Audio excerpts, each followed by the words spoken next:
Zimbabwe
I want to contribute a motion moved by Honorable Paramba, seconded by Honorable Samari.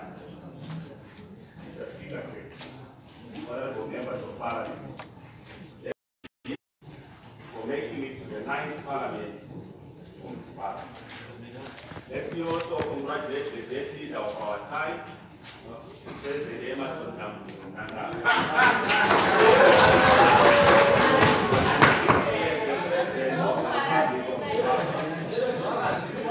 May the good Lord bless him and his family, and may he receive God's guidance and wisdom. I will not forget the people of Boera who spent hours in queues under traffic signs.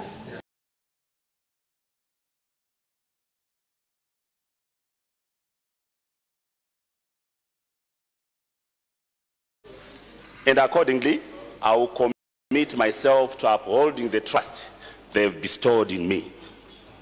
I am so excited that I am in this house and that I have been able to connect with many members of Parliament from across our country. And I'm hopeful I will learn a lot during the period of 5 years. Mr. Speaker said, during the induction seminar, I witnessed with excitement the positive manner in which our honorable members of Parliament exchanged views and ideas. That alone showed me how rich our country is in human capital. It is possible and it is true that as a united force, we can take our nation to another level. Elections came and then they are now behind us, expecting to see a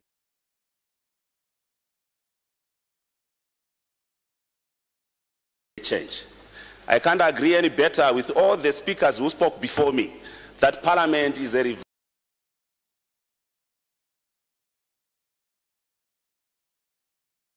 revered institution, and that in the House of Parliament lies the hope of every progressive Zimbabwean.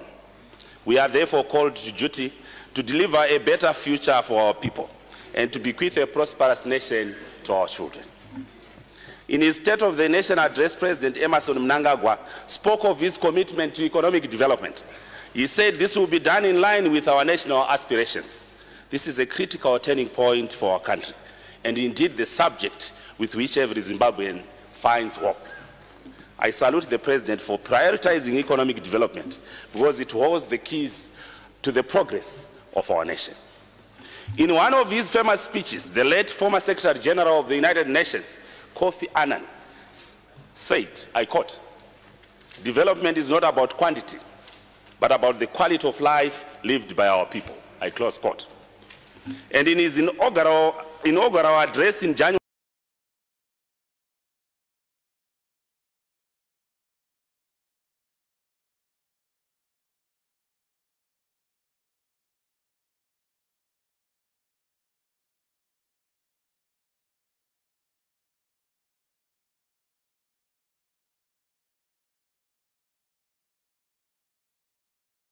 development is not about quantity, but about the quality of life lived by our people, I close quote.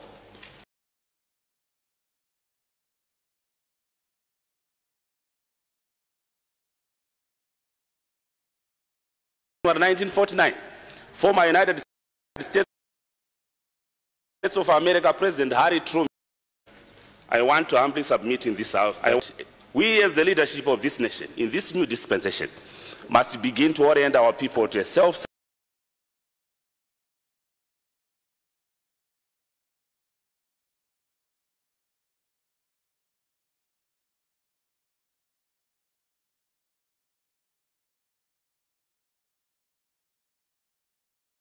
sustenance and ultimately replace the donor-dependent syndrome. This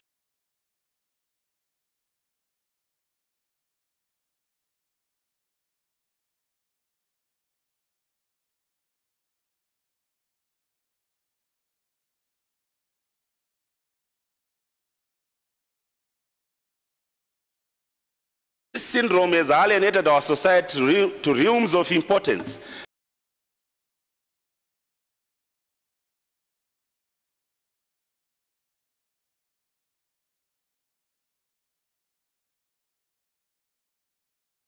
And has taken away the creative and hard-working spirit which is enshrined in our Ubuntu philosophy.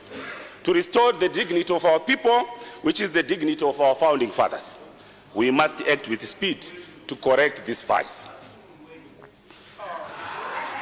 I am thrilled by the President's speech when he talks about the need to drive a high-performance culture within all public entities.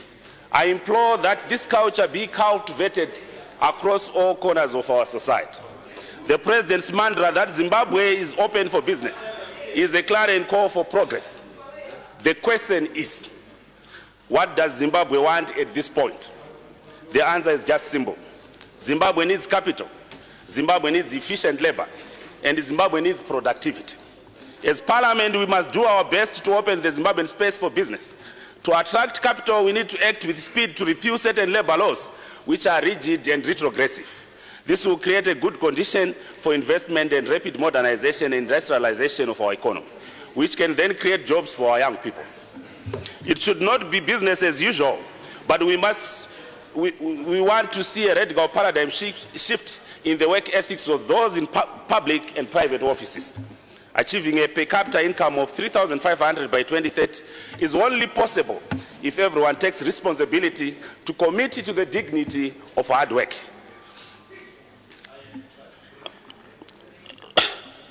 And that what in this Parliament we must seek to enforce that. I want to challenge this House to be able to come up with development models that are consistent with our situation. China, for example, was able to move 300 million people out of poverty in 30 years, something no other country has done in the history of the world. And we need to learn from this case study. Mr. Speaker said, my heart bleeds to learn that more than 90% of our healthcare budget is funded by American and European taxpayers. This confirms that as a country we are sitting on a time bomb in as far as our healthcare sector is concerned. These statistics should inform this House that we have a huge gap to fill in the Sustainable Development Agenda, and that this House has a responsibility to ensure that Zimbabwe is able to fund its own healthcare system. We cannot sit in this House and watch as if all is in order when our kingdom is in this burning state.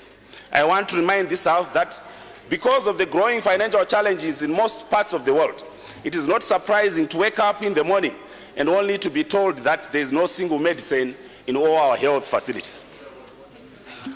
During his inaugural speech, our President spoke of developing a market-based economy.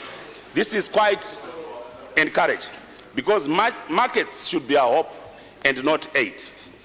In her book, Dead Aid, Dr. Dambisa Moyo, a Zambian national, revealed that aid had failed many African countries in a big way. Our governments have been too reluctant for too long, thinking that aid income is permanent income. An elected government has the duty to deliver public goods like healthcare, education, security, and infrastructure to all its citizens. I want to implore this House to expeditiously look at ways of creating a sustainable healthcare system in Zimbabwe. Presenting at a World Economic Forum, President Paul Kagame of Rwanda spoke of the need of African countries to concentrate on the markets as opposed to aid. He said that markets are neutral and aid is political. This is what we need to take note of as parliamentarians. Mr. Speaker, it is estimated that 60% of our total populations are youth. Youth employment is a central policy challenge in many countries. Our labor markets have failed to absorb these young people into the formal sector because of the low growth rates in our economic front. Access to finance remains a stumbling block to the entrepreneurial spirits of our youth. The President has taken decisive steps to help these vulnerable groups of our society by introducing the Empower Bank, which will help our young people become masters of their own destiny. Mr. Speaker, in the month of June 1990, I was in this sacred house to give a speech as a child parliamentarian on the plight of children, particularly rural children. As I stand here today, 28 years later, the living conditions of rural youth have not changed much. I'm hopeful that the youth will take up the challenge to use these bank facilities at their disposal and develop self-help projects in their communities. It is no doubt in my mind that women too have lagged behind in the development matrix of our country. We must applaud President Mnangagwa of heeding to the call. The Women's Bank will go a long way in emancipating our children, our women. Mr. Speaker, as we set up such banking facilities, for the vulnerable groups, let us take cognizance of the errant behavior of our people in the banking sector. There are elements in the banking sector with a high appetite for profiteering, who charge abnormal rates to unsuspecting banking public. How can the banking sector make 200 million profit in an economy where small businesses are closing every day? Banks should be cashing from a growing industry and not to cash from a collapsing industry. Most of the banks in the country are practicing money lending and there's no commercial banking activity, yet they call themselves commercial banks. Mr. Speaker, Paul Freeman and Ford, 1998, page 43, define banking as the lending of money obtained from depositors. The two authors tried to draw a line between money lending and banking, defining the latter as lending one's own capital. Is it true that these banks are lending their own capital? The House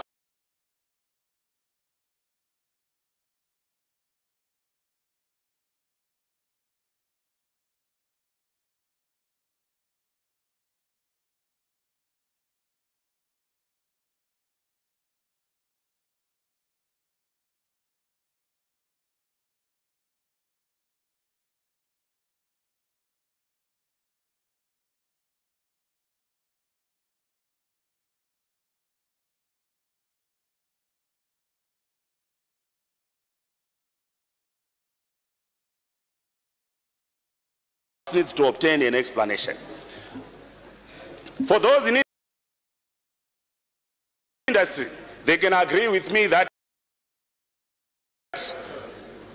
banks have caused more harm than good to this economy.